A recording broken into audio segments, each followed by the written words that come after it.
how much money did you make this last year? The law firm, last year we did $2 billion in fees. Most people stop. Most people are satiable. And somehow for me, it really wasn't about money. It was just about winning. What are some of those things that you have done differently from the 99%? You have to look for luck. You have to look for opportunity. There's all sorts of ways to find luck. The main way to find luck is... You went head to head with some of the biggest companies in the world. Did you ever worry about any of those big companies coming after you? if you feel righteous in what you do, and I do, no, I've taken on the biggest ones. What have you learned about negotiating with these billion-dollar companies in the courtroom? The only thing they understand is money. They're not going to do it because it's right. So what I've learned is this: don't bring a knife to a gunfight, bring a fucking Uzi. John, if me and you died tomorrow and you had one more guiding principle to leave with the younger generation to take with them for the rest of their lives, what would that be? Golden rule. What's going on, everyone, and welcome back to the School of Hard Knocks podcast. I'm James, and I'm here with Jack and Josh, and we have an incredible guest for you guys today. Our great friend, the legend, the billionaire, one of the richest lawyers in the entire world, Mr. John Morgan, the founder of Morgan & Morgan, one of the biggest law firms in the world and the biggest personal injury law firm in North America, you guys. John, it's great to be here with you today. Good to see you again. I've seen you a lot since I saw you the first time. Well, and I think over 60 million people by now have seen that clip that we did. And so I think that I can say it for everybody here at the table. A lot of people watching may have seen it, but it's one of our favorite interviews that we've ever done. Thank you. So I want to get things started by going right back to 2005, right? When you're initially getting ready to start Morgan & Morgan, before you have 1,000 attorneys working for you, before you have, recovered tens of billions of dollars for your clients. For starters, how much money did you make this last year? You mean in 2024? Yes.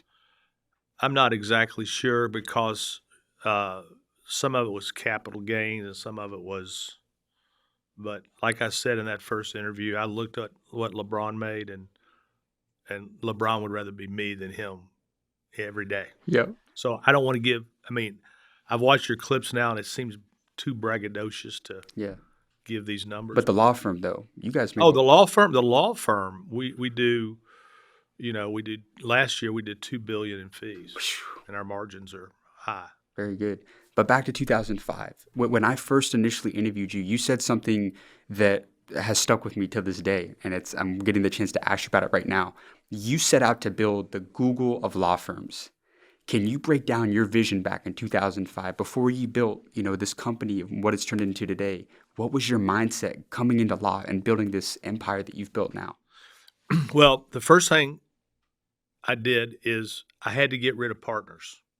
And one thing I tell your people is there are visions, there's visionaries, and there's vision makers. Between the visionary and the vision maker, there are vision blockers that are stopping you from making the vision. I had two partners who did not want to grow, they wanted to hold the money. And so in 2003, the firm was called Morgan, Collin and Gilbert. And in 2003, I said to both of them, I said, look, they wanted me to close Jacksonville, they wanted to close Naples and just kind of keep all the money here in Orlando and Tampa. So I bought them out. One time I read a thing from Jeff Bezos. Sometimes you need to pay people to go away. And I've done that many times. Pay people to go away. So I said, in 2003, they were wanting to close. I said, why don't I just buy you all out? And one guy said, okay. And I bought them both out. They had 27% of the firm. I bought them both out for less than $2 million. And then that was that. I kept their name on it for a while because they stayed on working.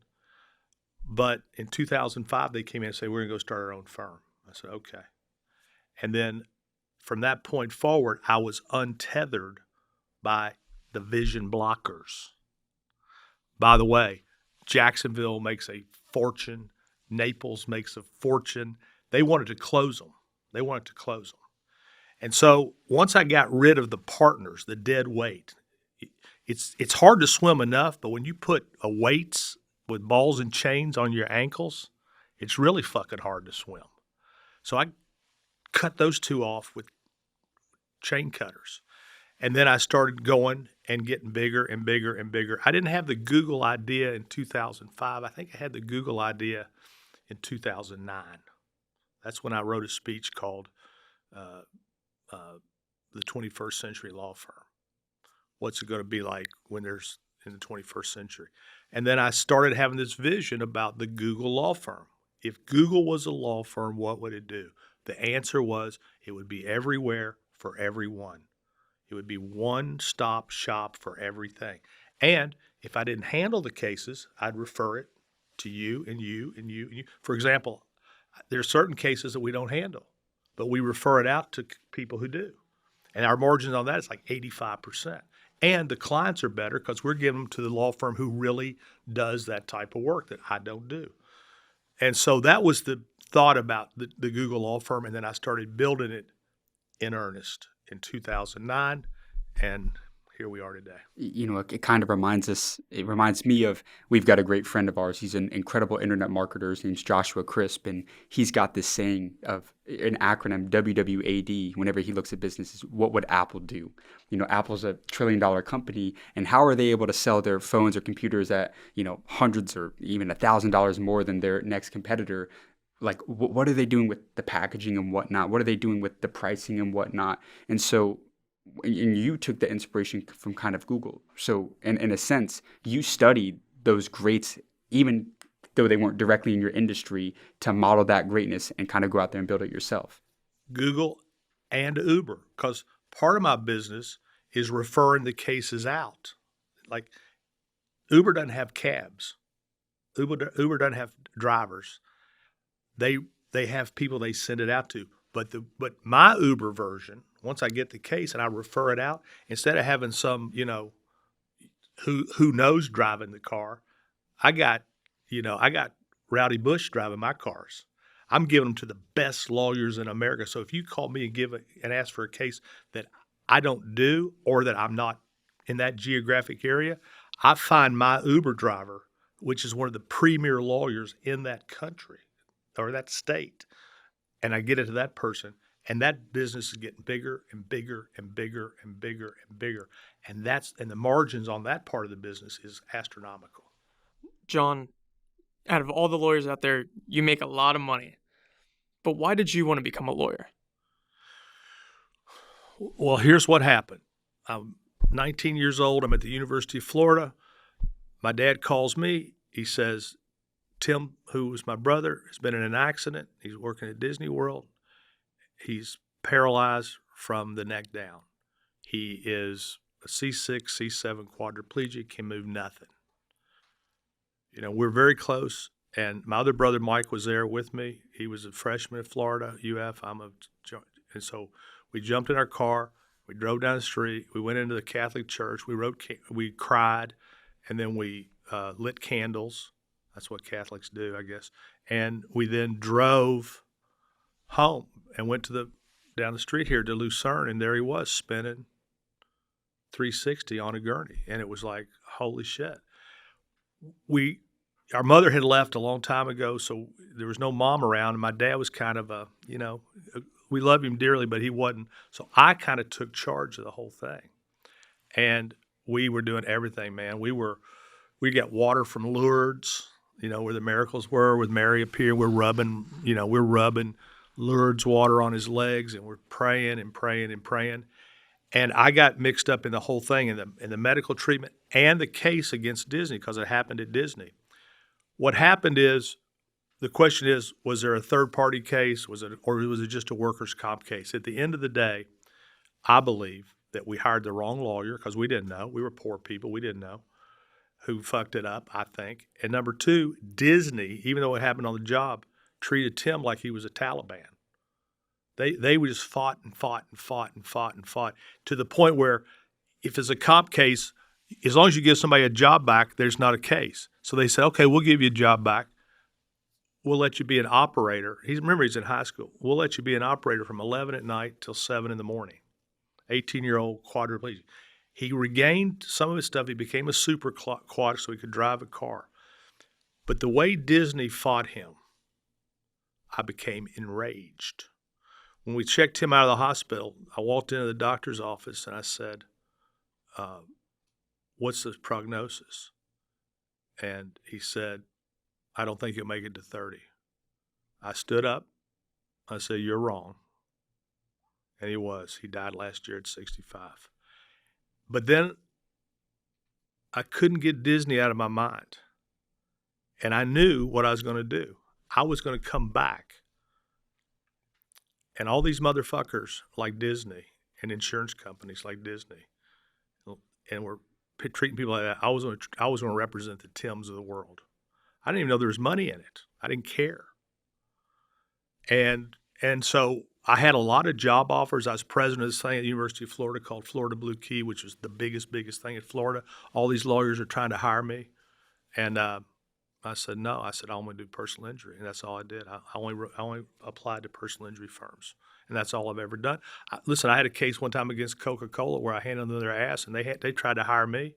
I said, I'm never going to fucking represent a corporation or insurance company. Never.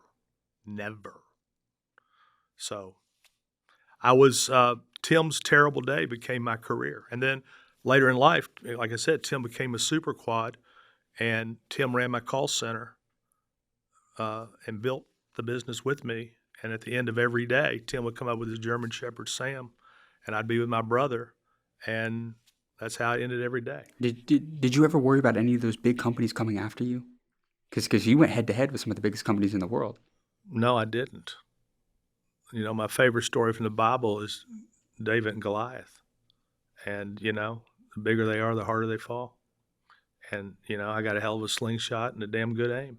And if you got the facts on your side, if you think you're right, if you feel righteous in what you do, and I do, you know, no. I've taken on the biggest ones. Something I find fascinating is you look at a company like Disney, you know, they have hundreds of billions of dollars. They're an incredibly successful company. And you look at a situation like your brother's where they could more than they could more than easily just compensate him and fairly and go about, you know, your separate ways.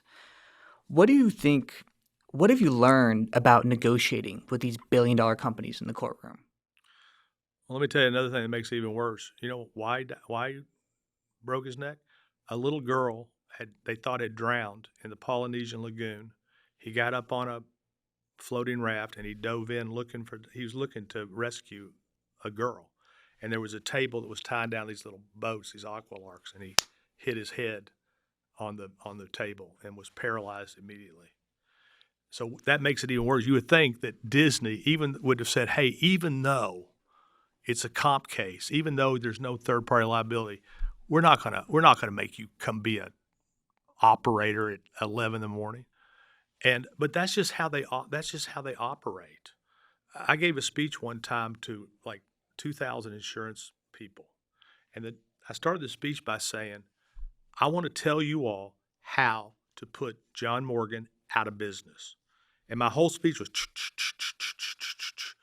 and the basically gist of it was, just do the right thing. And when I ended the speech, I said, listen, I've given you all the secret about how to put me out of business. And you know why I'm not worried about it? Because the people you work for are constitutionally incapable of doing the right thing. And I looked at them all and I said, and by the way, all you all that work for them, they don't give a fuck about you either. They don't give a fuck about your families either. They will cut your fucking throat as soon as they have to make their profit or get their CEO a bonus. I said, if any of you fuckers are looking for a job, I'm hiring. I got 4 people out of that speech. And the funny thing is, they didn't know this, but the hotel that they did the event in, I owned the fucking hotel. So I said, hey, by the way, thank you all for coming. I own this hotel thanks to you all. Yeah. And so you were asking him about negotiating with the billion-dollar companies? Exactly. What you know, you've been in these courtrooms with Coca-Cola, you know, Disney. What have you learned about negotiating with these billion-dollar companies? The only thing they understand is money. The only thing they understand is money. They're not going to do it because it's right. The only thing they understand is the bottom line, money. And the reason it's been so important for me to build the firm I did the way I did is because if you don't have the firepower if you go to forthepeople.com and look at my verdicts and settlements, especially verdicts, this is when I went and got a verdict 3 weeks ago. Company offered me $1 million. Former state senator lost his son. $1 million. They finally offered at the end. Guess what I got? $100 million. And next time they see me, it won't be as easy they'll pay me more. You got to. So what I learned and what I still learn is they only understand money. I'm on that opioids case. I've been representing states and cities all around. Do you think those opioid people are giving this money up easily? No, we have been fighting this thing for 10 years, and we're on the big case up in Cleveland too. It's all about the bottom line. It's all about the money. They're never going to do something just because it's right. So what I've learned is this. Don't bring a knife to a gunfight. Bring a fucking Uzi. I love it. You set out to build the Google of law firms.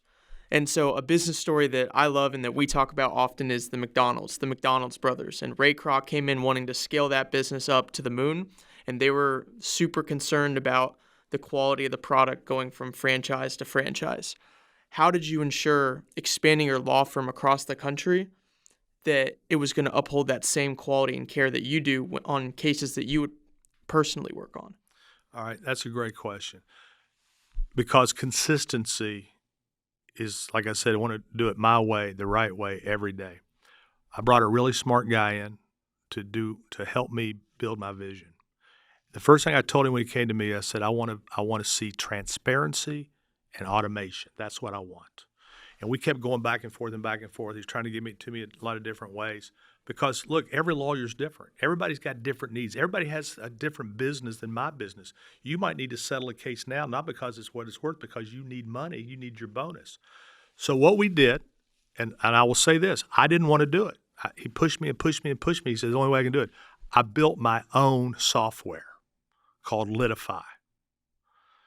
And I built Litify, which allowed me to see everything that everybody's doing in real time all day long. And then I got operation people looking over these 1,300 lawyers to make sure it's being done my way, the right way, every day. I sold 60% of Litify to a company called Besmer for the valuation was $600 million. I still own 40%. And so Litify, and that was a big jump because, one time I was trying to build a software with some people. We were pumping money. It was called Smart Advocate. I'm just throwing money, and it wasn't happening. One time I'm down in New Orleans with the programmers, a bunch of guys from India, and we had this dinner down in New Orleans. And when we get out of the dinner, the main programmer looks at me and goes, "Okay, now, where do we get the pussy?" I'm like, fuck, these are but so I'd already had a bad taste in my mouth about building a fucking software. So to build a new software, where do we get the pussy? I'm like, these are my geniuses from India. And so I'd already had the bad taste from Smart Advocate. Jerry Parker, to his credit, one day I said, yeah, this is bullshit. And he gave me my money back because he thought he had something. So it was with great trepidation that I built Litify. But now, Litify is not just used by me, it's used by law firms all over America. They're using John Morgan's software. And if they don't, they're stupid. So you made your competitors your customers. Listen, my competitors are not my competitors. My competitors are my friends. I've never looked at it as a competitor. I mean, you run faster when you run against somebody fast. If you put a wolf behind you, you really run fast. If the wolf's chasing you, you'll run a lot faster. And I want to dive a little bit deeper into that about, Jack brought up a great point about maintaining the quality as you scale. And that's a big thing is that people, they grow too big. They don't have that quality control to ensure that top level care is going around all the place. But when did you set out that, because, okay, you got the deadwood out of the way and I'm going to build Morgan & Morgan, right? How did you initially know that you were going to go from Orlando to Tampa to all the cities in Florida and eventually going just completely national to where you're all over the place? Well, you don't. You don't. It's like to me, it's like pole vaulting. You know, the bar's down here. You can basically jump over it by yourself, and then you raise the bar, and you clear that bar, and then you clear that bar, and you clear that bar, and now you're up at 17 feet, and you just keep, and you either want to keep clearing the bar or stop. Most people stop. Most people are satiable. 99% of everybody out there has a satiable appetite. They get to enough, that's enough. And somehow for me, it really wasn't about money. It was just about winning. I sold Yellow Pages once upon a time before I went to law school. And I say this with all, modesty and trying to, tweak all my Yellow Pages. I'm the greatest Yellow Page seller in the history of AT&T. I could sell the fuck out of those things. You know why? I believed it. But you know what drove me? Every day you had to post your numbers when you sold Yellow Pages.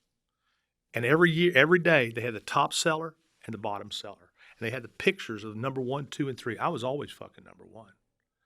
I was more worried about my picture being on the wall and being number 1 than the money. But because my picture was on the wall, because I was number 1, I made the money. That's what kind of drove me. And that's what kind of drove me here. It's like, I don't golf, I don't hunt, and I don't fish. I hunt money. And fun. That's what I'd hunt.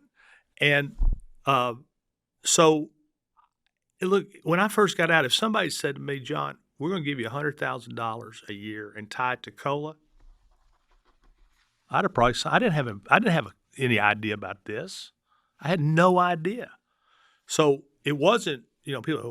Was this your big vision? Hell no. I just kept clearing bars. And what's the next? What's the next? What's the next? What's the next? When you're scaling, so you have your first location in Orlando. How do you go about scaling from one location to the next? Is it about what do most entrepreneurs kind of get wrong in this process? Is it about bringing on the right team to help you scale, or is it really about bringing on the technology in the operations, I guess you say, in terms of the processes that really kind of pull it all together? What allowed you to scale in that way that most other law offices can't? Well, one thing I had an advantage. When I first started advertising, there wasn't that much advertising going. So I had an advantage, kind of like Bill Gates. If Bill Gates was born today, he wouldn't be Bill Gates because it had already been invented. So when I started advertising, people that couldn't because they didn't have the money, and people that could wouldn't because it was a stigma to advertise. So I had this whole I was like a fullback they did a draw play on the 10, and I go through a hole, and it was kind of a decoy, and the next thing you know, I'm rumbling to the end zone because nobody was guarding me. Nobody was watching. Nobody saw me coming. If I started today, it'd be very, very hard to do what I do. That's why I told you all that day, I don't pat myself on the back. Timing is everything. And so that gave me a tremendous opportunity. The second thing I did is the way I've always looked at my business is all yesterday and the day before, I was visiting all my attractions and restaurants, and I bought a mall recently up in Myrtle Beach. I went to look at the mall I'm building now. I got this futuristic mall I want to build, like a mall from the 21st century mall. And so what I do is it goes like this. I always envision like a teacup. I start pouring money into the teacup, and the teacup gets full. When the teacup starts pouring over, when I'm getting the diminishing returns, I go to another place with another teacup. So the teacup I felt I'd kind of maxed out in Orlando. I wasn't growing. So I go to Tampa, put another teacup down. Now, when I'm taking that teacup, I'm pouring my profits. This is what a lot of people don't. So my partners didn't want. They didn't want to pour the profits back in to a new teacup.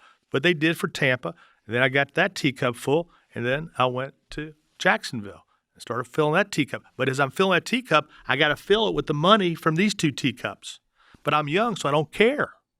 I don't care because I'm looking for the end game. And then I went to Naples. That's why they finally said, we want to stop. We don't want to we don't want to fill the teacups. And they said, hey, well, I'll buy you out for like $1.8 million. I'm like, immediately. So there was no master plan. The only plan was to keep growing. On my tombstone, it will say either two things. I told you I was sick, or grow or die. Grow or die is how people know John Morgan. When I see people in my industry, they'll say, if they don't say for the people, they say grow or die. Yeah, it's I think it was the founder or CEO of GE says that the day you stop growing is the day you begin to die on the vine. Talk to us about that philosophy that you have, grow or die. Well, the philosophy is this: if you're not growing, you are dying. And if your goal is not to have it all, and look, and you know you're never going to have it all, but that's got to be your goal. Roberto Goizueta was the president of Coca-Cola, and he lived in Atlanta. That's where Coke was.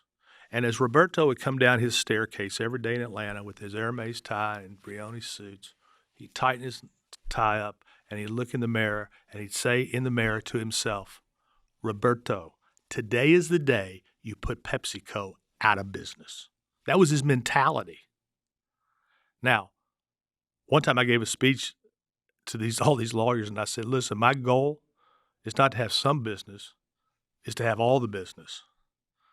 And that you all will all work for me, and we're all going to do very well together. That's that, and I really think that way. I know it can't be that way, but if you don't think like that, then you're never going to clear the next bar. So your goals have to be outlandish.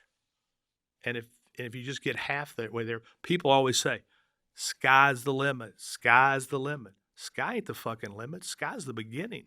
That's when you pierce. You haven't even got to Mars yet. There's a lot past Mars. What's the last one? I don't know what the last one is. But Pluto. Pluto, yeah. I was Pluto. Did you know I was Pluto at Disney World? So I was Pluto at Disney World. But so that's how I think. The sky's not the limit. The sky's the beginning.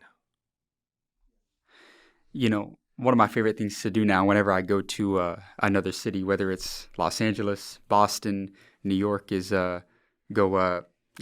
watching for your logos on all the buses and all the billboards. I mean, we were at Yankee Stadium, and they did the the defensive highlights of the week, and it was presented by Morgan & Morgan. So I'm a Yankee sponsor. I know you are, but I mean, the branding that you have is something that I think is going to be studied. I mean, whether it's buses, billboards, airport. I mean, you are literally everywhere. And omnipresent. It's the omnipresence.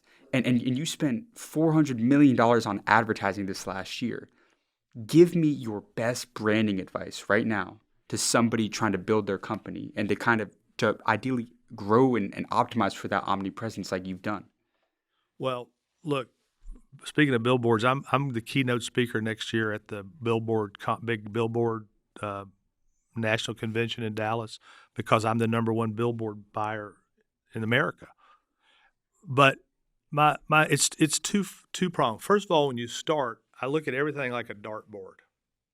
You got all these different numbers, but where you want to hit is a bullseye. So the first thing I want to do in my business, whether it's these attractions, WonderWorks I have, when I advertise for WonderWorks, I call it concentric circles. I want to hit the bullseye first. So for my attractions, I advertise with brochures, and I got guerrilla marketers right there, and then some billboards as you're coming into the city. So I start with the bullseye, and then I kind of move out from the bullseye. But I'm looking for the bullseye. Like if you're in Pigeon Forge where I was yesterday, every restaurant around my attraction has a card in it, a brochure. So same with law. I'm not going to advertise on the Martha Stewart show for my customer. There's customers that I need, and customers are not going to watch certain shows.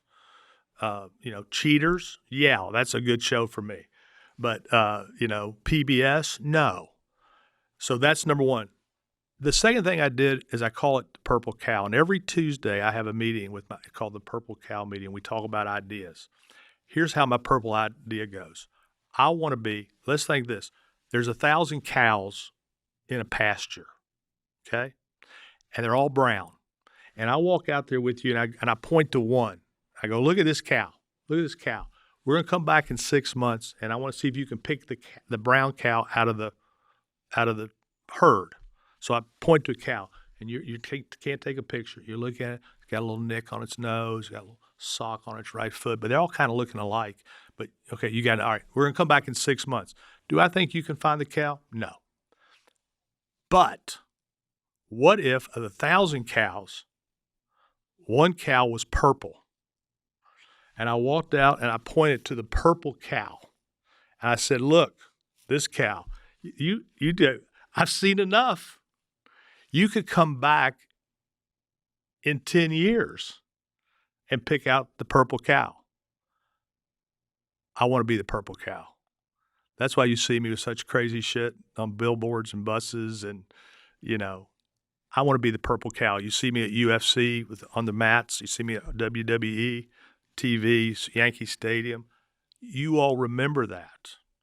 And then I want to be at a place where people will take a picture. One year, I went all over America, and I made these boards up, but I put graffiti on my boards, like somebody had climbed up and done it to me, but I did it to myself.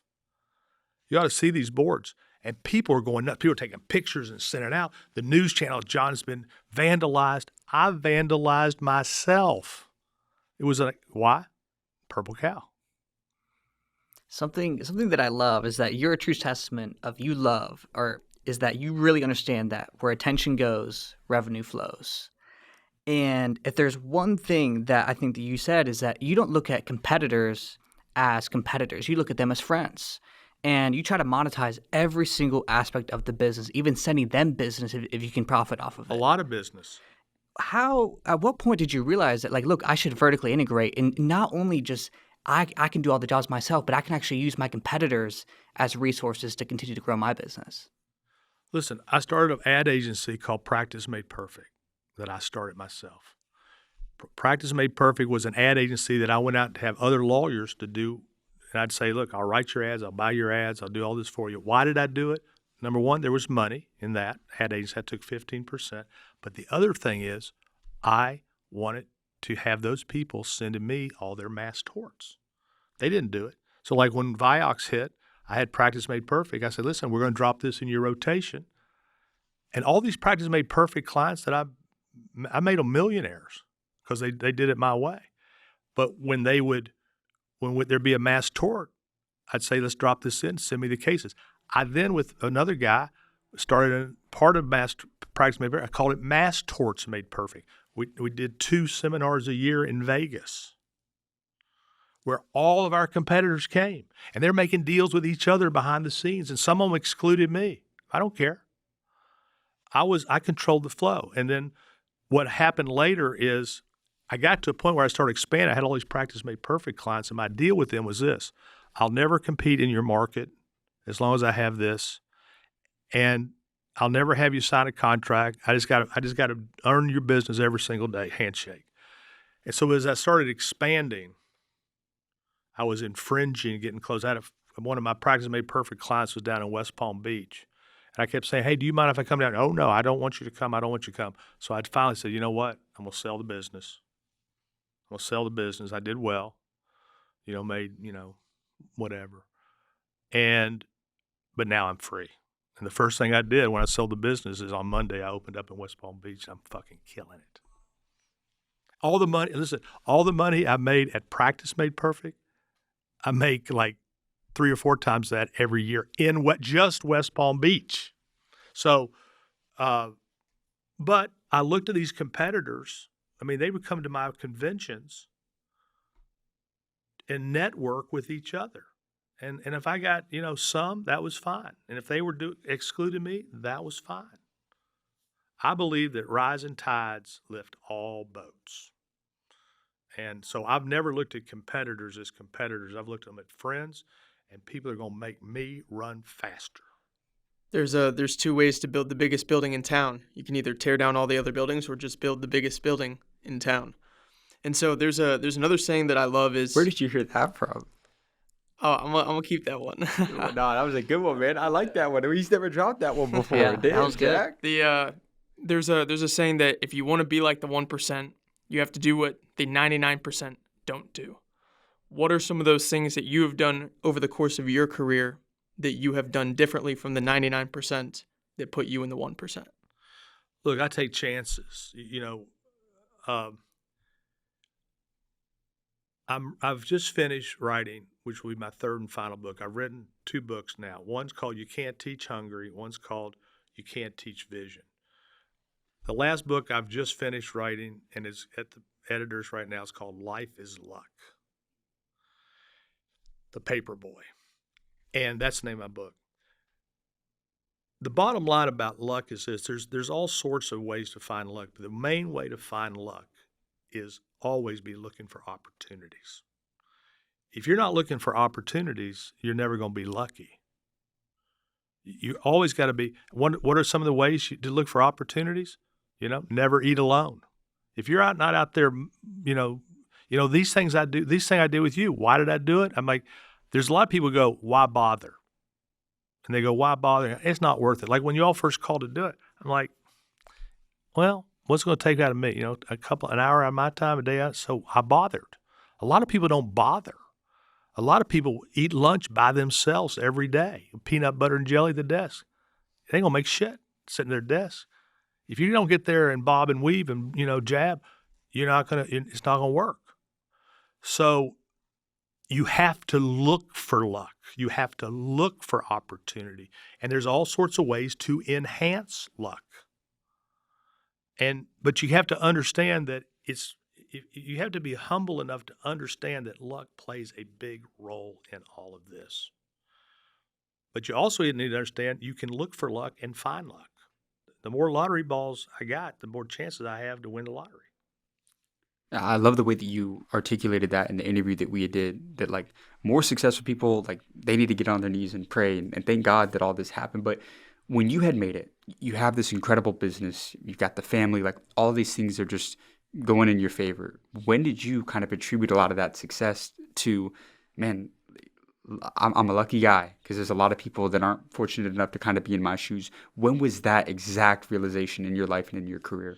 Well, I've known for a long time that I'm not that smart. I'm a different kind of smart. I'm not even sure I wasn't dyslexic. I don't know. One time I got transferred from, we left Christ the King, went to a public school, and they tested me. I was in the 6th grade, and they put me in 4th grade reading. I'm like, humiliated. I'm the dumb kid. But that was a good day too. That was bad luck. But once they put me in that 4th grade, I was like, by God, I'm going to learn. I mean, I got reading. I got to read. I've never not had a book since that. So, but what you do is you just have to keep moving. You have to stay humble. And I understood my limitations. Like, look, if Chuck Morgan hadn't sat next to me in algebra in 10th grade, and if I didn't have good eyesight, I'd still be fucking sitting over there at Winter Park High. They're like X's and Z. I mean, what are they? They're not even numbers. I didn't know what algebra was. I'm like, why are they making me do this? When I take standardized tests, I'm like, I always fucked them up. But here was the great thing for me. I understood early that I wasn't smart, but I was smart enough to know I wasn't smart, and smart enough to find people who were, and humble enough to know I shouldn't be pitching. I should be at shortstop. I read a book called Titan one time that your viewers should read. It's about Rockefeller. Book's this big, Titan. I usually underline anything that I think is dynamite. They asked Rockefeller in the book, how did you build Standard Oil? You're not a geologist. You're not a scientist. You're not you're a bookkeeper. How does a bookkeeper build a company dependent on scientists? You know what I underlined? I hire scientists. I'm like, and the thing your viewers should read is Letters from Rockefeller to His Son. This is must reading for you. Letters from J.D. Rockefeller, or whatever his initials are, to his son. It's a treatise on everything y'all are doing. Anybody's watching this, download Letters from Rockefeller to His Son. My God, because it's just unvarnished father to son. But I hire scientists. I understand I'm not that guy. People will take you places, people will take you places. I literally just People will lost take you People will places that take you money places can't. that money can't. people will take you places that money can't. And when people look at hiring, they often, try to hire their weakness or try to hire the things that they don't know. What's kind of your approach to hiring? What's the biggest thing that you've learned from scaling your business to a national level? What I know is this, and what I've seen is happen in a lot of businesses. A's hire B's, and then B's hire C's, and then C's hire D's, and before you have it, you got a shit organization. I hire A's. I want people to challenge me. I want people better than me. And the reason a lot of people don't is because they want to be the man. They want to be the woman. They want to be the king. Well, that's not the way you do it. You do it, again, by competition. You do it by bringing people in who are going to say, I want to be at your table. I want to be a partner with you because I deserve it. And look, when they come to me and they deserve it, they get it. One of the reasons people stay with me for a long, long time is they got partnership points, they make a shitload of money, and they deserve it. They deserve it. So I own a lot of racehorses. I own racehorses with the people who own American Pharoah and Justify. Every year, one of my horses, Ultimate D, has a baby with American Pharoah. If you want a great job, be Justify or American Pharoah. Here's what they do all day. They fuck 3 times a day. And every time they fuck, they get $250,000. So once a year, American Pharoah mates with my horse, Ultimate D. But racehorses are racehorses. And if you got a racehorse, I want to hire American Pharoah, Justify, Secretariat. But as far as my lawyers go, when I go to the races, because you need to have a great horse, but you also need to have a great jockey. When I go to the races, I don't really know the horses. I never really bet on the horses. I bet on the jockeys. There's some jockeys that can take a long shot and still win. And there's another jockey that can take a dead dog winner and lose. What I try to build, the horse is Morgan & Morgan, and the jockeys are great jockeys. So I got great jockeys riding Secretariat, riding Justify, riding Pharoah. And goddamn, it's hard to beat. In your interview with James asked you, have you ever been fucked over in business? And your response was yes, but I fucked back. Tell us about one of those times. Walt Disney World. I mean, they've been paying for it ever since. I mean, not only has Disney been paying for it, but every time I walk in a lobby in one of my buildings in America, I see Tim, and I remember that. And a lot of times when I fuck back, they don't even know they're being fucked. They've just been ignored. They've just been out. They're done. They're finished. And, there's people that I have working for me who don't even know what I know about what they've done or tried to do to me. And I see them in the hallways. There's a song when I was a kid, smiling faces show no traces. Michael Corleone didn't kill Fredo till Mama died. I got a lot of Fredos still walking around in my life. There's still people going to be taking a canoe ride before it's over. And so I do it every day with the insurance companies. They give me a low ball offer. And most lawyers say, hey, we're going to take it. I say, no. And then what they'll do is they'll say, okay, midway through, they'll say, okay, we'll pay the policy limits. When they tell me that, too fucking late. Too fucking late. There's $100,000. I now want $5 million. Why? Because you're in bad faith. That's the law. Pay me $5 million. Many times they do. And when they don't, I drag their asses all the way to the courtroom. We either settle the case the Friday before the trial, after the jury's been picked, while the jury's out. And sometimes, like a couple of weeks ago, when they wrote it all the way, jury came back, $100 million. I got $60 million in coverage. That's a bad faith case. I'm looking for $100 million on a case. We'd have probably settled for $5 million. That's fucking back. I love it. One of our favorite sayings is that concentration builds wealth and diversification keeps it. You built your wealth from concentrating extremely in the field of law, but then you also diversified immensely into other businesses. You own some of the buildings downtown Tampa. You own attractions that make like $30 million a year? 33 in EBITDA. Which is ridiculous Yeah. to even think that those businesses are that profitable and can make that much money. But what is your kind of perspective, or what has it been in this part of your life now on diversifying, getting into other businesses, acquiring other companies, acquiring assets, and where did you kind of develop your philosophy for diversifying? Well, I think one of the things for me is because of my childhood, I had income insecurity. And there's nothing worse than being broke. That's why a few years ago, I ran a constitutional amendment in Florida to raise the minimum wage from $8 an hour to $15 an hour, because it's fair, because it's right. And everybody told me it wasn't going to happen. I spent millions and millions of dollars. Everybody's fighting me on it. I passed it. So, but as far as my diversification, like I said, I don't hunt, I don't fish. These people are out there golfing. I mean, God bless them, but what the fuck are you doing?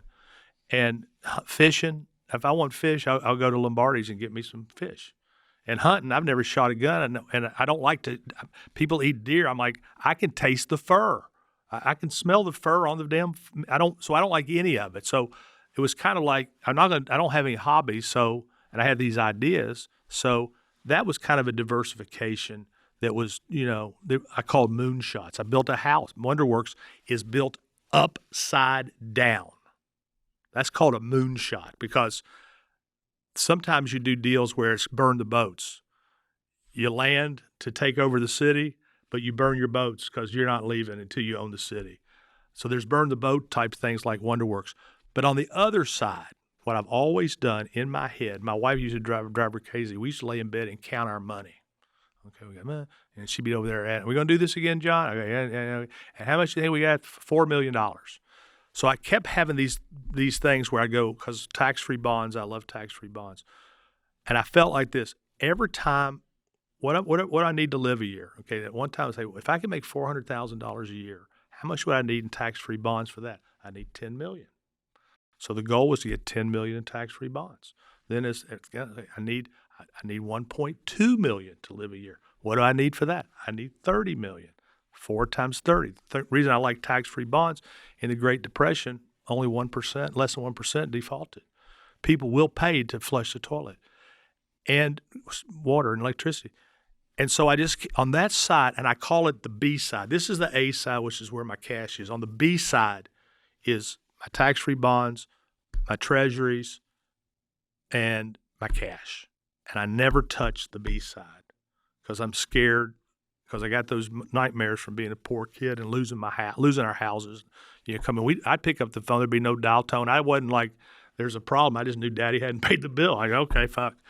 And so that's how I've done that side, the cash side. And then I'd had other businesses that I thought, were kind of a diversion for me. And I had, when I did it with OPM, other people. When I built WonderWorks, I didn't have it to build. Listen, when I was 26 years old, I started a chain of banks. First National of Osceola, Pasco, First National Polk, Center State. We rolled them all up into a company called Center State Bank. I was 26 years old when I started these banks. We rolled all up in this big holding company called Center State Bank. We went on NASDAQ, and I sold it to South State Bank. I've never sold a share. And people are like, you're starting a bank? I didn't even have money, but I started a bank. Other people's money. So when I built WonderWorks, opened in 97, I didn't have the money to do it, so I went out and raised money. And the way I did it, I said, okay, I'm going to give you a 10% return. You're going to get all your money back. Once you get all your money back, I'm going to get 50%. You get 50%. Because if you don't have money, how are you going to get money? OPM, other people's money. And then as WonderWorks kept doing better, then I'd make a better deal for myself. Next time I'm going to give you 8%, and we're going to split 70-30. But I've had investors in WonderWorks for a long time. It's their single greatest investment ever. But I started it with other people's money. If you got no money, how are you going to get it? You got to. But I had ideas, and so that's what you got to do. You can't just say, I don't have any money, so I'm done. No, you got to find a way to get the money. It's called OPM. And you work. And I put the most money in the deal. In every deal, negotiation, or even case, there's always an X factor. Something where maybe the case is seemingly lost, but when you're working through it, you found this X factor that allowed you to turn this seemingly lost case into something that you actually ended up winning. Could you tell the story of maybe a case that a client maybe came to you and it's seemingly lost, they're out of options, but you found the X factor within the deal that allowed you to win it? David Vega versus Key Capital Leasing, my first big case. When I sold Yellow Pages, remember I'm the greatest Yellow Page seller in the history of AT&T. Don't ever forget that. That's one of my proudest moments. I get a call at my house from a lady named Trish Gomez. Her husband, Jim Gomez, sold Yellow Pages with me. She was a nurse at the hospital. John, I'm here at the hospital. There's a boy who has been paralyzed in a car accident. They're looking for a lawyer. I get up. I shave. I'm in the shower. My wife walks in. She goes, "What are you doing?" I said, "I'm shaving. I'm going to go sign up this case." It's 4 a.m. She goes, "You're going now? Why don't you go, wake up?" I said, "No, I'm going now. It might be gone when I get there."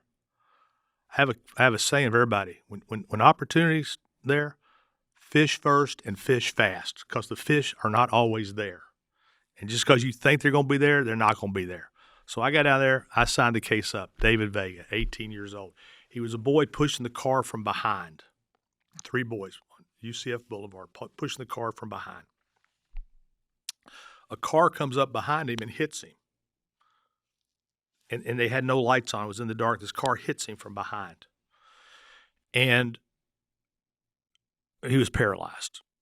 Now, the problem with the case was the car that hit him was a lease car, a year lease. And the law back in those days was if you had a year lease car, the company who owned the car didn't have vicarious liability. It's only to the limits of the insurance, which was $100,000. But the insurance had lapsed. So there was no insurance. And I'm saying because there was no insurance, that Key Capital Leasing, that was owned by Key Capital Bank, owns the whole thing, owns the whole deal. And I have unlimited coverage. Well, they fought me. Then they started fighting me about liability because we had 3 boys across the back of the car and they couldn't see the headlights and liability and all that. And it seemed to be an impossible case. And I was young. I did the day in the life my own self. I didn't have money for a day in the life. I was out there filming him getting ready for graduation. And this Friday before trial, John McDonough, across the street over here, calls me up. I go over, Lexington Insurance is there, and they offer me a gigantic amount of money, all of it. And I remember the guy said to me, he goes, "We don't know if you can try a case or not." And by the way, I didn't either know if I could try a case or not at that point in time. But we're going to pay you. And I settled the case for David Vega versus Key Capital Leasing. And it was unbelievable lawyering on my part. I never let go of it. Now here comes the best part of that story. Years later, I get a call from David Vega.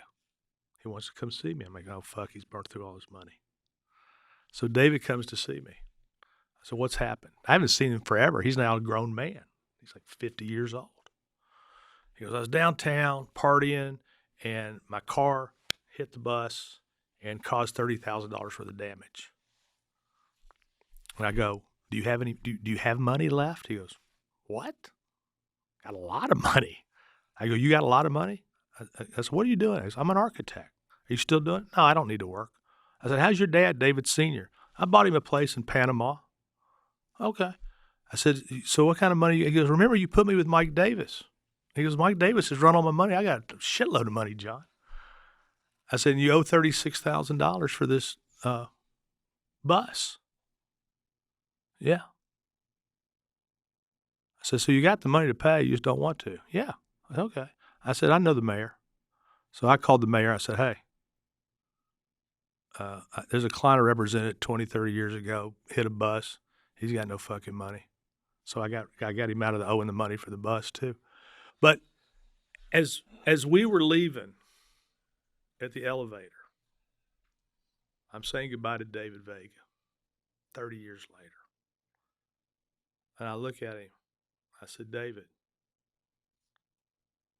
what made you call me for this? And he looked at me like I was the man of the moon. And he said, John, because you're my lawyer. Whew. And he goes, do you know how many cases I've sent you over the years? And the elevator closed. And I went back to my office and cried.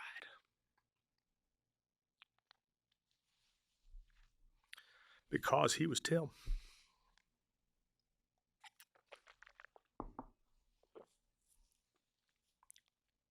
Wow. John, you brought up earlier the book, The Letters from John D. Rockefeller Have to you his read it? son. Have you read I've it? not, but You're going it's, to. of course, I'm a big reader, so I'm going to read that 100%. If you were to write a book, and even if you just had one page in it, that was John Morgan's letters to his son. To his sons. John Morgan's letters to his sons. What would that page say? What would be the key points on that page? The key points would be, I always want my children to be compassionate.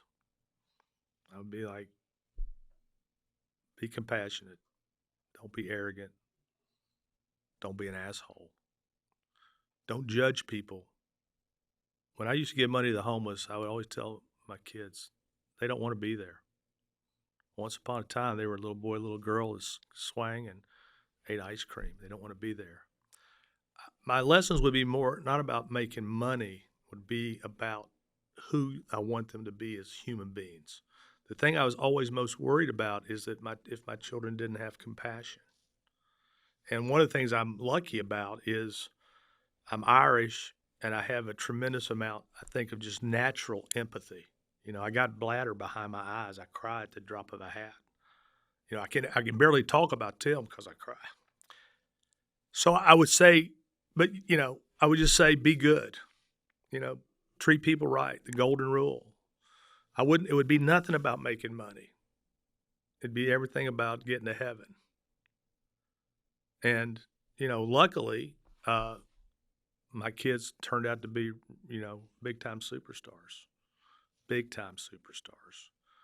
And my daughter, she has a structured settlement company, and I call her my shrink because she's the one that speaks truth to me. She tells me what I need to hear. And so God gave me 4 incredible children. But I would tell them, be good. People don't remember what you said; they just remember how you made them feel. Right. And you've dealt with, you know, thousands, hundreds of thousands of cases just throughout your career. What would you say is just the most fascinating thing that you've learned about people? Because you're dealing with people not, you know, when things are right, but you're dealing with them when they're in a time of trouble and they need help and they can't solve the problem themselves. What have you learned about how people act during that time? Well, here's why what I do is righteous. I'm representing people who have had things taken from them due to no fault of their own. Their life, their enjoyment of life, their consortium, it's been taken from them. And so I always see what I'm doing as righteous. And so I've always been proud of what I do. And when people are like, oh, you know, he's an ambulance chaser, I'm like, hey, fuck you. First of all, with technology, I get there way before the fucking ambulance. So anyway, but, you know, I'm there when the ambulance gets there. No, that's a joke. But you just have to treat every single person exactly the way you'd want to be treated. I have a client satisfaction department. When there's a complaint, it goes to client satisfaction. Client satisfaction takes the case, gets it down to the lawyer. That lawyer has to make that client satisfied within 24 hours. And if it's not, it comes to me. You know, in all businesses, the customer is always right. And so the way I built my business is I'm representing Tim Morgans of the world who've had something taken from him. He had his legs and when Tim would get dressed, because he was paralyzed from the nipples down, just to watch him get dressed was, profiling courage. And Tim was the most positive guy in the whole world. If you went into a party and you heard a lot of people laughing, you knew where it was coming from, Tim Morgan. And he was just amazing. Your video that you did with Jubilee, I think one of my favorite parts, or probably my favorite part, was actually when the gentleman had asked you for some parenting advice. And I love that you gave the advice about how if your kids, when they're growing up, are surrounded by any bad people, you got to step in there and make it clear to them, get this person the hell out of your life, because all it takes is one bad person to fuck everything up. You hear business people throw around all the time, surround yourself with 5 millionaires, you become the 6. But really, I want you to just kind of emphasize and talk about how important it is to surround yourself with the right people in any aspect of life. There was a guy in this state named Bill McBride who was the chairman of Holland & Knight, big firm. And Bill ran for governor and lost, but I was friends with Bill and his wife, Alex Sink, who later was the CFO of Florida. And, you go through life picking up nuggets, and those nuggets stick. And one time Bill said to me, just remember this, John. Your child is one friend away from total disaster. I was like, bing. Like, bing. I'll keep that one. And I never forgot it. And so as my kids got older, and some of the kids would come around, and it only happened twice. There was one kid that every time he came over, he was stoned and kind of belligerent kind of kid. There was one girl that, one time it was a spring break and she just couldn't wait to get out to the, to party. So I thought, a little loosey-goosey here, a little loosey-loosey. And I banned them both. Now, I didn't tell them they were banned. I just said to my kids, because I can't stop them from, playing with them at, at school or whatever. But one kid, his mother called me because Matt told him, I shouldn't have said that. But I'm not allowed at your house and you're not allowed at mine. Why? My dad. So the mother called me and she's like, what is going on here? I said, listen, I'm sorry you had to find out about that, but that's the way it's going to be. Well, your son's just as bad as my son. I said, maybe he is. I said, maybe it's the best thing we do is separate these two little assholes from each other. And I didn't, I don't care. And later in life, the kid was arrested for selling drugs. The girl that I pulled got pregnant in high school. Both times I was right.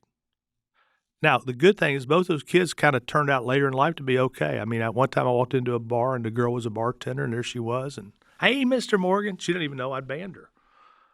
And but at the time, and that's a hard thing to do, but children are, and I told you on the interview, I told you in Jubilee, I tested my kids for marijuana all the time.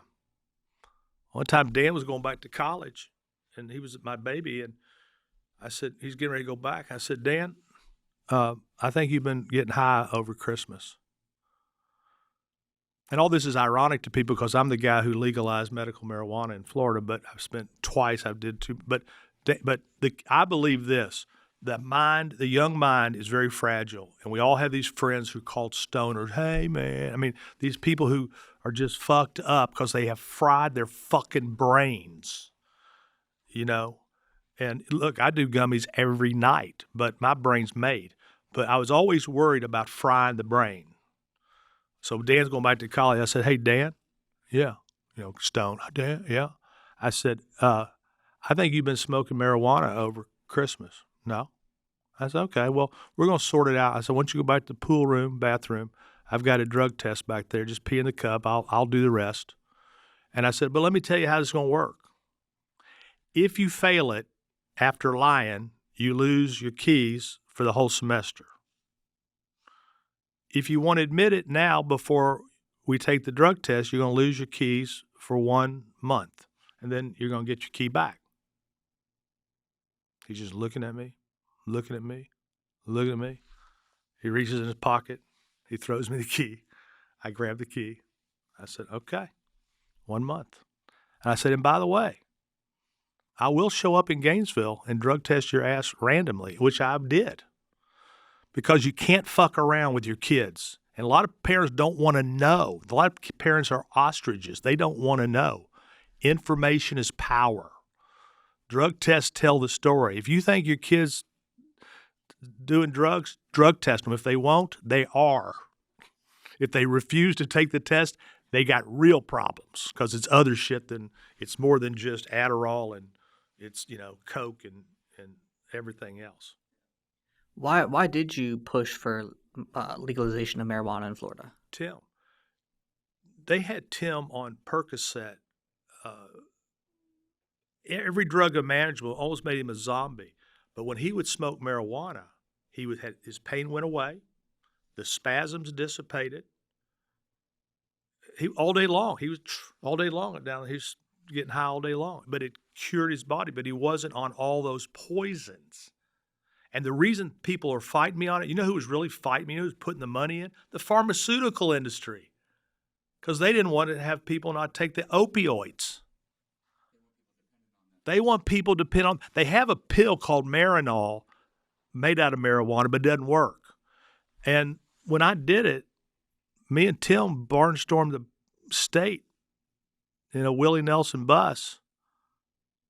I played poker with him up in Maui once, and he was blowing up big.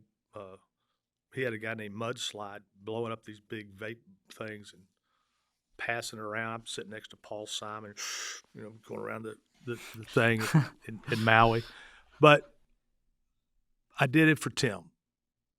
Tim when Tim got hurt, I almost felt like he took it for the family. And so almost everything in my life after that kind of was. And look, the day before Tim died, we were talking, because he's always in a good mood, and he's always laughing. And right before I left, the last thing Tim said to me was, I laughed so you all wouldn't cry. Like, fuck. If you want to see my eulogy, you can go on YouTube and see my eulogy to Tim and hear the whole story. That was Tim. I think one of the scariest things out right now, and just even available, is just how willing pharmaceutical companies and people are to take medicines to compensate for their problems, whether it's Adderall or antidepressants, all that sort of stuff, instead of just like finding different ways to treat people. It's kind of scary about how readily available like these prescription drugs are just made to people at all ages. Well, how about this? They're on TV. They're advertising in the evening news. Of the 8 largest advertisers every night, 7 of them are pharmaceuticals. So we're going in and saying, "Hey, can I get this? Can I?" Restless leg. What the fuck is it? I mean, you're just jiggling your leg all night. I mean, we live in what's called the Prozac nation. There's a pill for everything. I'm depressed. I'm down. I can't pay attention. Somebody, well, give your kids got ADD. I said, I got something for ADD, a BELT. We're going to fucking stop that. We're going to stop that fucking ADD real quick. And Adderall, Ritalin. I mean, there's a pill for everything because it's unbelievably profitable. And so marijuana, to me, is the best of all. Marijuana, I don't know if you guys use, but marijuana is a plant put into nature by God for us, and it works. And I don't know why it works. I don't know why Tim's spasms stopped. I don't know why his pain dissipated. I have no idea. Just like I have no idea when you cut an aloe and rub it on your shoulders that the sting goes away. I don't know, and I don't fucking care. But it works. And guess who really goes to all these dispensaries? Older people. Older people. That's who's using it. So I did it for Tim. And listen, 1 million people in Florida have a medical marijuana card. Everywhere I go, people come to me and say, thank you. Thank you for that. Or thank you for minimum wage. Or thank you for all you do. I mean, it's crazy. I go to the grocery, they walk up, I want to thank you for everything you do. And I don't know if it's marijuana. I don't know if it's the minimum wage. I don't know if I call bullshit and speak truth to power, or I just don't know if it's my business. But I get thanked all the time. The other day I was filling some gas up, and this guy walks up. I get out of the car, and he goes, Mr. Morgan, I go, what? He says, I'd like to fill your tank up. I said, I've already put my card in. Don't worry about it. He goes, I really want to put it in. I said, well, you can give me $100 if you want. No, I said, I was joking about that. But he wanted to fill my tank up to thank me for what? I don't know. That makes you feel good. You don't know the minimum wage. I don't know if a lot of people come up about their cases. One time, my daughter is coming back from a Woodser. She was a DG in Florida. She's coming back and she gets pulled over for a suspected DUI. And the cop pulls her over and says, and she left the Woodser because a boy she liked came with a girl, and so she got upset and left. So the cop pulls her over, and he gets her out of the car. He says, what's your name? And she goes, Lake Mary says, you're Kate Morgan? Are you related to John Morgan? And she goes, it's my dad. He goes, he represented my family. We took the settlement money and bought the house I grew up in. He said, get in the back of my car. I'm taking you home. So she dodged a Dewey. But there's a lot of them out there. And, I didn't like the fact that she might have been driving drunk, but I like the idea that that police officer in Gainesville, Florida, was grateful for what I did for him and his family because something was taken from them and I gave it back. How important has faith in your relationship with God been in the last couple of years in your life? It gets more, the older you get, it gets more and more. I don't know. Listen, I'm a guy, I ask people all the time, on a scale of 10, 1 to 10, 10 being dead solid certain, 1 being not at all, is there a God? And I'm not a 10, and I'm not a 9, and I'm not really an 8. I'm probably a 6 or 7. But every single night, I pray this prayer. I say an act of contrition. I say an Our Father. I got 3 people on my prayer list that are sick. I pray for them. And then I pray for faith.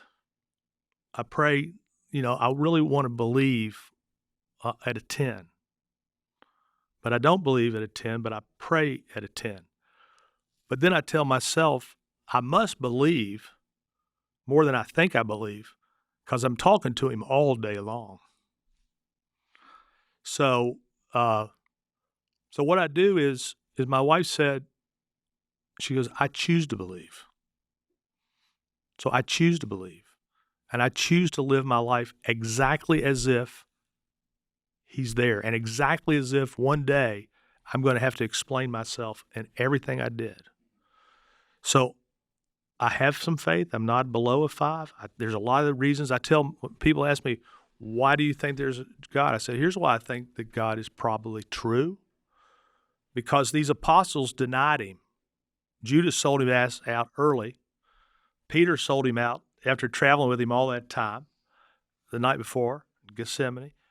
And even when he rose again, Thomas like, is that really you? Okay. They doubted him, and they lived with him. But once he died and once he rose, all those men, every one of those men, fanned out on foot.